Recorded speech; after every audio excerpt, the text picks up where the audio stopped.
Hey everyone, excited to be back for this week's edition of Frequently Asked Questions for Commercial Real Estate. In today's video, what I want to do is talk about a process that I follow as I begin working with entrepreneurs and business owners to determine whether or not the expectations of both parties are in line so that we can actually find a space for their business needs. Now, I think this video is going to be extremely beneficial if you're in the commercial real estate brokerage business, in particular if you're just starting out and you're determining how to, filter through individuals who are actually you're going to be working with. Also, it's going to be very beneficial if you're a business owner so that you get very clear on how the expectations should align so that we can now move forward and find you a space that is appropriate for you. Now, before we dive into this video, I would greatly appreciate if you can like and subscribe to this channel. It really helps with the YouTube algorithm and ensures more and more people can hear this message and learn about the many facets of commercial real estate. So now that you've done that, go ahead and like and subscribe below. Let's go ahead and dive into this episode.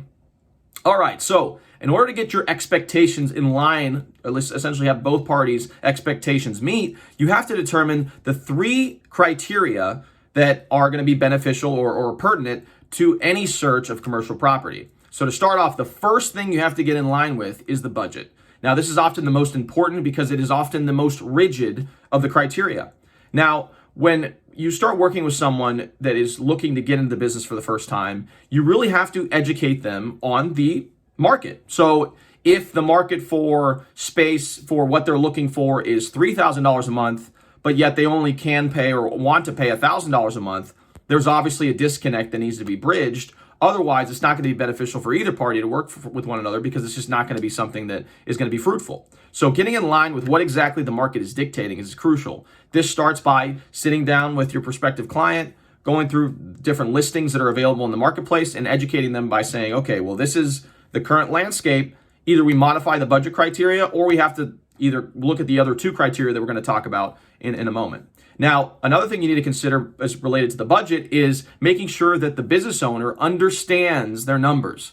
So that means they understand, what it takes to produce whatever their product is, what the expenses associated with their business are, and then from there, what is their net profit and what can they allocate towards paying rent? So really, you want to make sure they have a business plan and have a clear understanding of what the expectations are for their business before you start working with them, because otherwise you're just going to be spinning your wheels. And really the business owner as well is going to get frustrated because they're not going to be able to find something that fits their budget needs. And then finally, getting an understanding of what their term expectations are. As I've definitely worked with people in the past that have said, you know what, I'm willing to pay what the market is dictating, but I'm only willing to sign a 6-month lease or a 1-year lease, etc. And oftentimes, depending on where they want to be located and depending on the building itself, it's going to be very difficult to identify properties that are going to align with that expectation. And so getting clear understanding of what the term expectations are, typically is 3 to 5 years is what commercial property is. That's going to help you in your search, both as a business owner and a commercial real estate agent.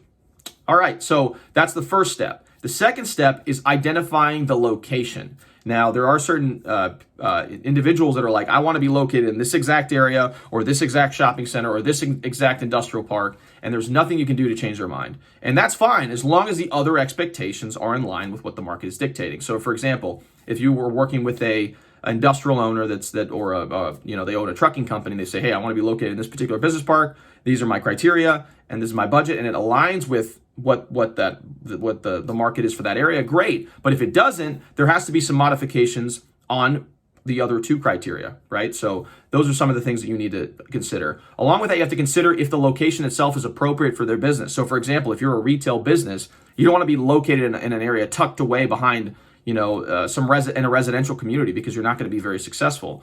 Now, if you're an industrial company, you also don't want to be in an area that's not easily accessible to the roadways or airports or, ports if you are, in fact, shipping anything. So those things you've got to consider as you're looking at different locations.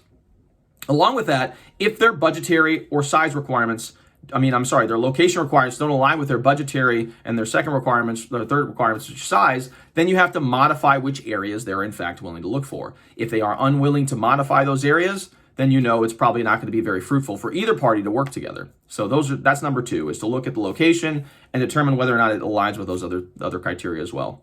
And then finally, number 3 is the size requirements. So for example, this is a very important requirement, in particular if you are housing employees on site. So for example, in an office user, it's going to be very difficult or nearly impossible for you to house 15 employees in a 500 square foot space, right? So there are constraints as to how much size you're going to require for your particular business use. And so you got to get really clear on exactly those size requirements. And it's going to be different depending on the industry. In an office setting, maybe you need 120 to 250 square feet per person.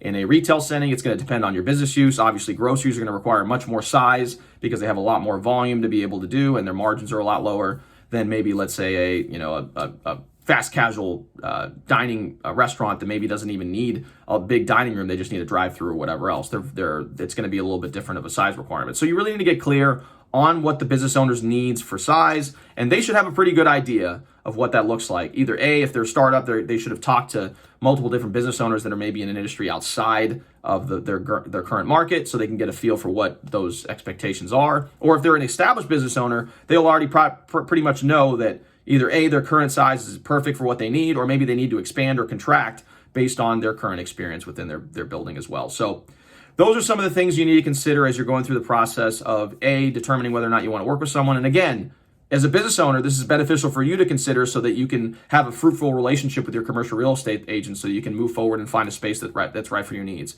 I really hope you gained some value from this video. If you did, please like and subscribe to the channel. It really helps with the YouTube algorithm and ensures more and more people can hear this message. Along with that, if you're in the Louisville market and you're looking to lease, buy, or sell commercial property, you can reach out to me. I'm a commercial real estate agent in town. I'd be happy to walk you through the process and get you into the perfect space for you. If you want to do that, my number is 502-536-7315, or you can reach me via email at raphael@grisantigroup.com. Again, thank you all so much for your support. It's been greatly appreciated, and we'll see you next time.